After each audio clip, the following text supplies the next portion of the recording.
bây giờ còn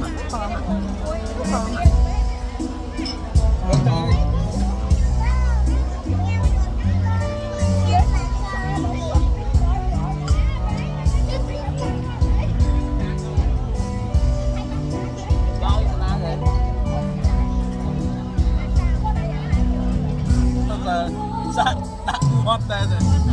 đặt nó ngọt tới bờ cá lửa ba